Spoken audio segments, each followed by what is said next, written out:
Hey everybody, Casey here with FastBrewing and WineMaking. Thanks for checking our videos out. This is the assembly of the FastFerment, literally one of the most important things to do here. We can't guarantee the FastFerment's gonna work unless you follow what we say to do here. So the first thing we wanna do, we wanna break the threads in. There's gonna be little parting lines from the manufacturing. So basically we just grab the 1-inch union valve fitting without any tape on it and screw it on a few times. So we want to screw it all the way on as far as we can go and then back it off, same thing. So we want to go, it's pretty much off, we want to screw it on again. We want to go on and off about 5, 6, maybe even 8 times. This is going to break everything in so that all the taping goes very well. So we're going to do that. For the threads on that, we're also going to do the threads on the thermal well, or the collection ball, sorry. Exact same thing. So screw it on, break the threads in, literally go as far as you can go. Each time it should go a little farther. Back it off, screw it back on, make sure all the threads are broken in. When those threads are done, we're also going to do the same thing on the lid. So this is 6-inch removable screw top. I want to pop the lid on and then basically just screw the lid on to break the threads in on the side. This is going to help once you're making beer or wine, because you're going to be able to take the lid off really easily. I know it seems silly, but I promise this will help make everything work very well for sure. All right, so now that we have the threads broken in and everything's ready for taping, all the taping happens in a clockwise position. So basically we've got everything set up. So the taping, very simple, teak tape comes up and we're gonna do a few wraps on each shirt all the way around. So we wanna do 1, 2, we want to do about 3 to 5 layers all over it, so there is lots of teak tape on it because we want to make sure it seals super well. So don't be afraid to put a little bit more than you might used to be putting on pipes or whatnot, but it will help it seal for sure. So we get a few different layers on here.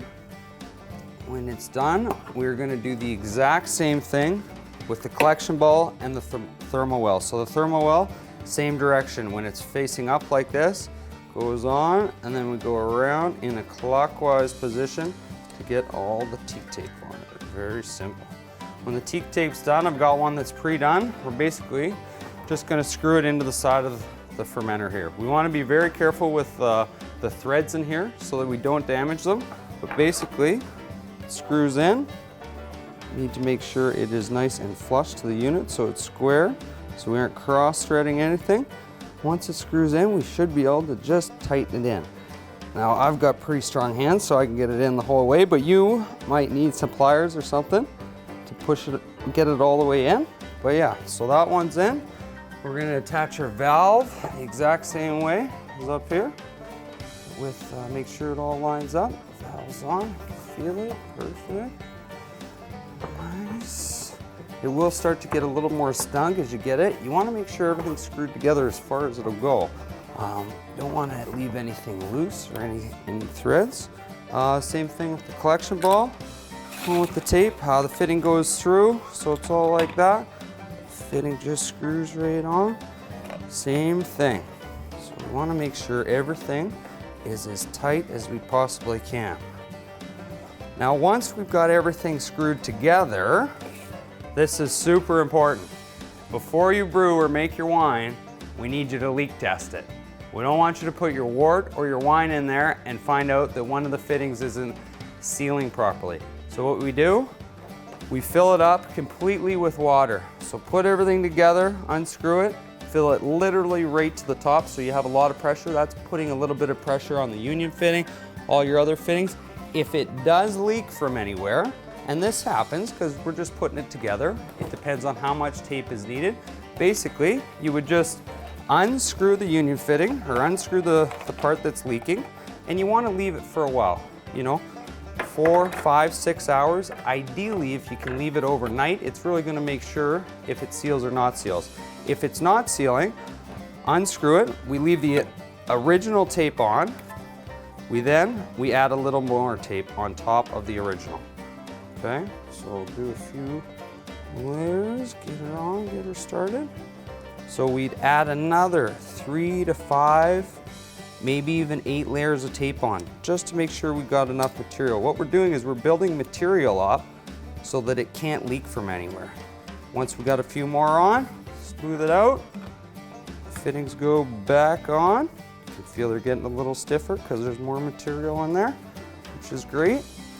Once everything's screwed back together again, same thing. We're gonna leak test it. We need to set it up full of water, leave it 4 hours, 24 hours, see what happens.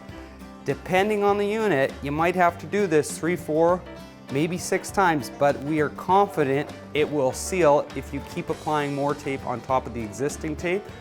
All right, so we've got our leak test done and we've got a unit that is sealing perfectly. We're just gonna finish the installation setup of everything. So first of all, we'll do the hose here for the bottling and the kegging. Basically the hose just slides onto the hose bar, very simple. Now if you're kegging, you don't need this, but if you're bottling, you will. This hose clamp will help you control the flow of the beer wine going into your bottle. So the hose clamp slides on, and that's how it operates there to seal everything up. Next thing, we'll get the grommet in the lid. So this is what helps fit the airlock in there. It basically just squishes into the hole real nice and easy. The airlock here just slides in as well, real simple and easy. So it pops in. Now there's a gasket in the lid here, so the gasket just fits into the lid nice and easy. Before I put the gasket on, I'm just going to put the collection ball on. So the collection ball slides up, grade to grade fittings, very simple. Now we will screw the lid on. So the FastFerment lid screws on. We've got the threads all broken in, so it's screwed on nice and easily. And then once the lid is on, we just got the side insert bolts for the wall mounts. So they just screw right in the side, very simple. And boom, there you have it. You are ready to start brewing or winemaking with your FastFerment. Thanks very much for watching our videos. If you guys ever needed a hand, need help at all, suggestions, feedback, anything, please feel free to reach out to us. Our 1-800 number literally goes to our cell phones, and we're always on our email, so drop us a line, say what's up.